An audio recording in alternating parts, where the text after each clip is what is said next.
ಏನ್ 2013ರಲ್ಲಿ ಒಂದು LARR act ಅಂತ ಬಂತು.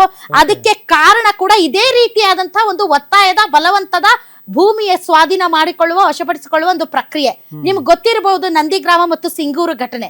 ನಂದಿಗ್ರಾಮದಲ್ಲಿ ವಿಶೇಷ ಆರ್ಥಿಕ ವಲಯ SEZ ಮಾಡೋದಕ್ಕೆ ಹೋದಂತಹ ಸರ್ಕಾರ ಇದ್ದಕ್ಕಿದ್ದಂತೆ ರೈತರ ಭೂಮಿಯನ್ನ ವಶಪಡಿಸಿಕೊಳ್ಳಕ್ಕೆ ಹೋದಾಗ ಇದೇ ರೀತಿ ಮಹಿಳೆಯರು ಮಾನವ ಸರಪಳಿ ಮಾಡಿದ್ರು.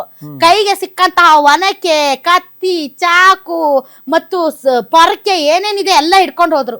ಪೊಲೀಸರು ಆಗಿದ್ದಂತಹ ಎಡಪಂಥೀಯ ಸರ್ಕಾರ, ಕಮ್ಯುನಿಸ್ಟ್ ಸರ್ಕಾರ ಗೋಲಿಬಾರ್ ಮಾಡ್ತಾ 14 ಜನ ಸತ್ತೋದ್ರು. ಬಹಳಷ್ಟು ಜನ ಇದ್ರಲ್ಲಿ ಗಾಯಗೊಂಡ್ರು. ಆ ಪಶ್ಚಿಮ ಬಂಗಾಳದಲ್ಲಿ ನಡೆದಂತಹ ಘಟನೆಯಿಂದ ಇಡೀ ದೇಶಾದ್ಯಂತ ಆಕ್ರೋಶ ವ್ಯಕ್ತವಾಯಿತು. 34 ವರ್ಷಗಳ ಕಾಲ ಆಡಳಿತ ನಡೆಸಿದಂತ ಕಮ್ಯುನಿಸ್ಟ್ ಸರ್ಕಾರ ಕಿತ್ತು ಹೋಗೋದಕ್ಕೆ ಇದೇ ರೀತಿ ಬಲವಂತದ ಭೂಸ್ವಾಧೀನ ಪ್ರಕ್ರಿಯೆ ನಂದಿಗ್ರಾಮದ ಕಾರಣ ಆಯ್ತು. ಮಮತಾ ಬ್ಯಾನರ್ಜಿ ಅವರು ಎಡಪಂಥೀಯ ಸರ್ಕಾರವನ್ನ ಕಿತ್ತಿಸ್ದು ಅವ್ರ ಅಧಿಕಾರಕ್ಕೆ ಬರೋದಕ್ಕೆ ಇದೇ ಕಾರಣ ಆಯ್ತು. ಇದೇ ರೀತಿಯಾದಂತಹ ಹೋರಾಟ ಕಾರಣ ಆಯ್ತು. ಇಷ್ಟು ಸಣ್ಣ ಪ್ರಮಾಣದಲ್ಲಿ ಇದಿದೆ, ಅದು ತುಂಬಾ ದೊಡ್ಡ ಪ್ರಮಾಣದಲ್ಲಿ ನಡೆದಂತದ್ದು. ಸೊ ಹೀಗಾಗಿ ಸರ್ಕಾರಗಳನ್ನೇ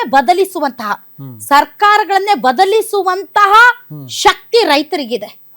ಸೊ ಇದೇ ರೀತಿ ಭೂಮಿಯನ್ನ ವಶಪಡಿಸಿಕೊಳ್ಳಕ್ ಹೋಗಿ ನಂದಿಗ್ರಾಮದಲ್ಲಿ 2007ರಲ್ಲಿ ಜನವರಿಯಲ್ಲಿ ದೊಡ್ಡ ಹೋರಾಟ ಆಯ್ತು, ರಾಜಕೀಯ ಪಲ್ಲಟ ಆಯ್ತು, ಮಹಿಳೆಯರು ಉಗ್ರ ಹೋರಾಟ ಮಾಡಿದ್ರು. ಈ ಘಟನೆಯಿಂದ ಭೂಸ್ವಾಧೀನ ಪ್ರಕ್ರಿಯೆಯ ಕಾನೂನುಗಳೇ ಬದಲಾಗೋದು ನಂದಿಗ್ರಾಮ ಘಟನೆ ಆದ ಮೇಲೆ.